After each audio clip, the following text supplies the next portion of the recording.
Stop these habits before it's too late. Well, here I am, a true coffee lover. The smell warm, nutty, and irresistible. The deep, chocolatey flavor comfort in a cup. Some days I sip on 3 mugs, just like any typical American. Other days it's more like 5, maybe even 6. But am I going too far? Is that pushing the limit? Let's start with the good news. It's almost impossible to overdose on coffee. There is a lethal dose of caffeine, yes, but it's somewhere around 10 grams. And the average cup of coffee has about 100 milligrams.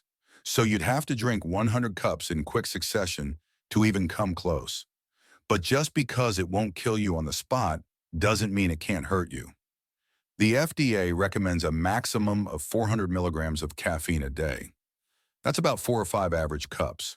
Go beyond that, and you might start to feel some side effects, some of which can be subtle, others not so much. Let's start with adrenaline. Most people drink coffee to feel awake, sharp, ready to take on the day. But when you drink too much, your body shifts from alert to agitated. That jittery, anxious feeling, that's adrenaline. When caffeine enters your system, it stimulates your adrenal glands. They release adrenaline, the same hormone that floods your body when you're in danger. It's the fight or flight hormone. And while that rush of energy can be great when you need to focus or power through a long day, too much can leave you wired and restless, especially if you already deal with anxiety. Caffeine doesn't cause anxiety, but it can make it worse. Too much caffeine can trigger panic attacks, racing thoughts, rapid heartbeat. And if you already suffer from an anxiety disorder, even a moderate amount of coffee can push you over the edge. Doctors often recommend that people with anxiety limit or completely avoid caffeine. It's like pouring gasoline on a fire that's already burning. And speaking of your heart, caffeine doesn't just give you energy, it literally speeds up your heart rate. There are observational studies that link high coffee consumption with arrhythmia, a condition where your heart beats irregularly. How much is too much? One study found that people who drank 9 or more cups a day had a significantly higher risk. 9 cups might sound extreme, but for some people, especially those who sip coffee all day at work or rely on energy drinks, it adds up fast. Now, let's talk about sleep. Caffeine's greatest enemy is sleep. And the reason is simple. Caffeine blocks adenosine. Adenosine is the chemical in your brain that tells you it's time to rest. The more adenosine you have, the sleepier you feel. But caffeine binds to those receptors and keeps adenosine from doing its job. At the same time, it releases a trio of stimulants: adrenaline, dopamine, and glutamate. You don't just feel awake, you feel like you could run a marathon. That's great at 2 p.m., not so great at midnight. In one study, participants took a caffeine pill with the equivalent of 4 cups of coffee 6 hours before bedtime. Even 6 hours later, their sleep quality was significantly worse than those who took a placebo. Less time in light sleep, more tossing and turning, lower daytime energy the next day. And that's when the vicious cycle starts. You wake up tired, so you drink coffee to feel better. But then you can't sleep.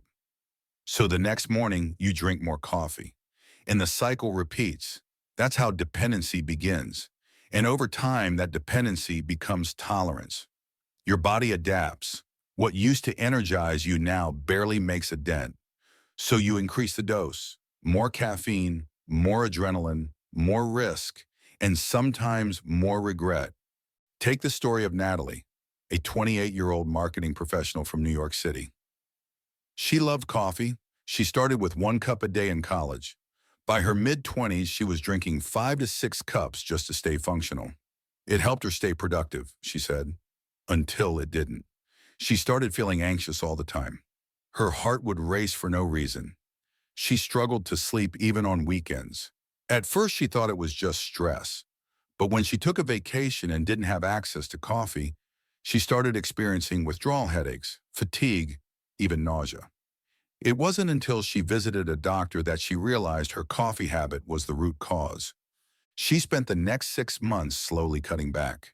She switched to half calf, then tea. Now she drinks just 1 cup in the morning, and the anxiety, mostly gone. Natalie's story isn't unique. Caffeine withdrawal is a real condition. Symptoms can include headaches, low energy, irritability, difficulty concentrating, and even flu-like symptoms. It usually kicks in within 12 to 24 hours after your last dose, and it can last for up to a week. For heavy users, it can be brutal. But here's the thing, coffee isn't evil. In fact, moderate consumption has been linked to a host of benefits.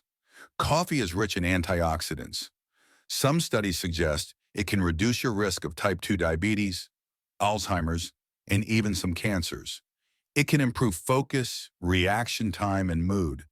It's also a social drink, a ritual, a comfort. So no, you don't have to give it up completely, but you do need to be mindful. Ask yourself, how much are you drinking? When are you drinking it? And why? If you need coffee just to feel normal, that's a sign your body is no longer benefiting from it. It's dependent on it. Try cutting yourself off by 2 p.m. That gives your body enough time to process the caffeine before bedtime. Drink water in the morning before your first cup. Eat something first. Avoid drinking coffee on an empty stomach.